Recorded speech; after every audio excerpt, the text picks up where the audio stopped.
Good evening and thank you for joining us. I'm Catalina Gillies.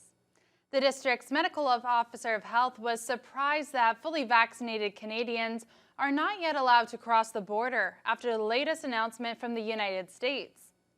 A renewal order issued Wednesday keeps the U.S. land border closed to non-essential traffic until at least August 21st. The American government cited the outbreak and continued spread of COVID-19, deeming it too great a risk to reopen their land borders at this time. Dr. Janet DeMille says she wasn't sure why there wasn't a reciprocal agreement after a plan to open the Canadian border to Americans was announced. There's other countries in the world where the numbers are going up and the vaccination rate is not as high as we'd like to see. So I can understand some concern around borders these days, but we have a great numbers in Canada overall and a very good vaccination rate. The Canadian border is set to open in August, so the question still remains on whether children will eventually be able to get COVID-19 shots and how that impacts families traveling. Kids under 12 still aren't being vaccinated, with none of the vaccines being approved for use on children as of right now. Although the U.S. hasn't said when they will open their border to Canadians, when they do, there could be an impact on families with kids in sports. Local hockey teams and other sports often attend tournaments in Minnesota in the fall and winter, but there might be no way for some young athletes to cross the border. We asked Federal Health Minister Patty Hajdu if she has any idea on how long these measures will be in place. As of right now, there are no vaccines that have been approved for use in children. And children can get sick with COVID, and they can get very sick with COVID. And of course, they can transmit COVID not just to other children, but to adults. So for now, given that there isn't a way to protect those children through the use of vaccination, those rules will stay in place. And when our public health advisors suggest that we need to look at different approaches, we'll do that. Only time will tell how much this will affect Canadian families, but Hajdu says the safety is the main priority, especially for Canadian youth. A Vaxathon is taking place today at all 24-hour Shoppers Drug Mart locations in Ontario for residents 18 and older. Their goal is to provide thousands of COVID-19 vaccinations in a single day. For the rest of today, the Shoppers located in the McIntyre Centre is providing walk-in appointments for first and second shots on a first-come, first-served basis. You can get your Moderna vaccine until 9 a.m. tomorrow morning, and so far it's been steady with 30 doses already given out. Associate Pharmacist Valley Orchard talked about who is coming to get their doses and how appreciative they were for the Vaxathon event. We're getting quite a few first-time dosers that I didn't think we would, but there are still people out there who haven't got their first dose, so they're coming in and they're happy that they could get it today. They didn't know, they weren't aware that it was still out there. Orchard thinks that during the later hours, the number of people coming in will slow down, but as of right now, you can still go get your first or second shot until tomorrow morning. Day one of the Tokyo Olympics is officially complete, but amid the excitement, there are still major concerns regarding COVID-19. Although many precautions are in place and most athletes are vaccinated, it still isn't enough to prevent the virus from spreading. Joy Malbin has more. It was a self-serve medal ceremony as a Chinese shooter won the first gold here at the Tokyo Olympics. The pandemic looming large over these games as more athletes test positive for COVID. The first beach volleyball match canceled because a Czech player tested positive for the virus. More trouble for their team, which now has 6 positive tests. And there's the scorching heat. The Japanese government issued a heat stroke alert, warning athletes. Among those venues, the competition venues in bay zones, we might have 31 degrees Celsius or even higher, which is considered a danger levels. Another danger, those darkening skies. An approaching typhoon is adding another risk to these games. IOC organizers forced to reschedule Monday's rowing races. The Canadians, among many teams competing sooner, as the slow-moving storm could affect Tokyo as early as Tuesday.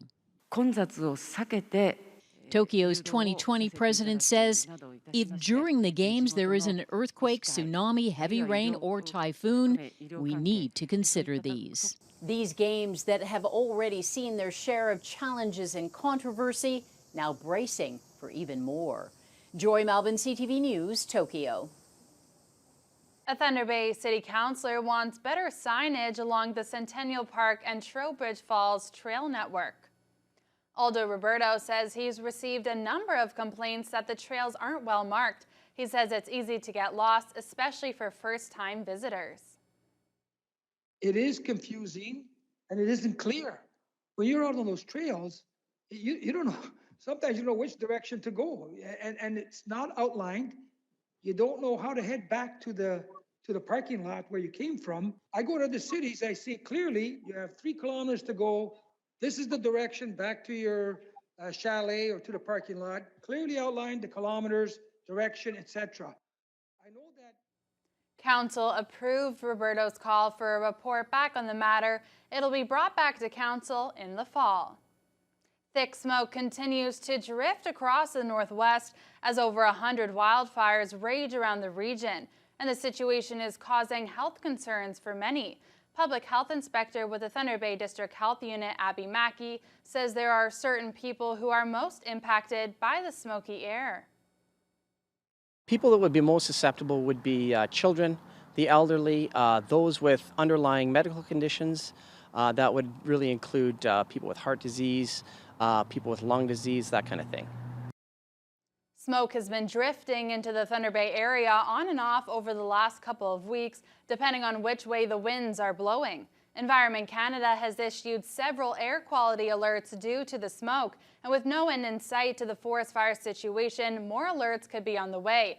Mackey offers some advice on how people who are easily affected by the smoke can stay protected. Well, people would want to stay indoors, close doors and windows as much as possible. A good quality air filter can help. And if they have any strenuous outdoor activities planned, they may want to postpone them until the smoke clears off. And I'm not sure if you know exactly what would happen. A pair of communities in the Rainy River District are on the receiving end of $2 million in funding geared towards improving access for economic development corporations. Thunder Bay Rainy River MP Marcus Pulowski says $1.5 million of that will be directed towards the EDC in Atikokan, with the remaining funds bolstering the Rainy River Futures Development Corporation in Fort Frances. The money will allow those agencies to directly support small and medium-sized businesses that are essential to both communities. Small businesses in Atikokan are the backbone. We don't have box stores or mini chains here. Mom and pop businesses are what keep our economy going and what people in our community depend on for their needs on a daily basis. The problem nowadays is you can't pick up the phone and talk to anyone. It's internet, it's chat rooms. It's very frustrating. And I do appreciate, with this project, if any issues come up, you just phone. I phone Jeff at Rainy River Future Development and he answers within, sometimes right away, but within hours. This is a good economic investment because you put some money into a business to start a business, and that business prospers for years and years, and that business will create jobs which are taxed by the federal government, and those businesses will put money into the economy. The Friends of the Thunder Bay Public Library hosted an off-the-wall art sale today where they sold vintage art from the library along with nonfiction and fiction art books. The event took place from 10 a.m. to 3 p.m. and showcased art pieces that the library used to loan out many years ago. The art loan policy changed a while ago and the art went into storage until today, where the public got their chance to buy a piece of history. The event was located at the Framing Post and Design Studio on Wardrobe Avenue, owned by Jackie Rogala, who let the organization use her yard.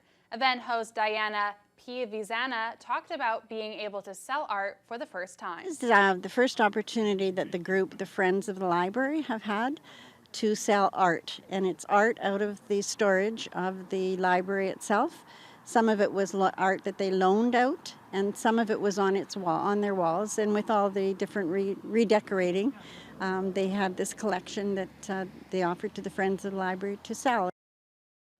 Pia Vizana said she hopes everything sells today, but if not, they will be selling the rest at the used bookstore in the fall. All proceeds from the event go directly to support the Thunder Bay Library.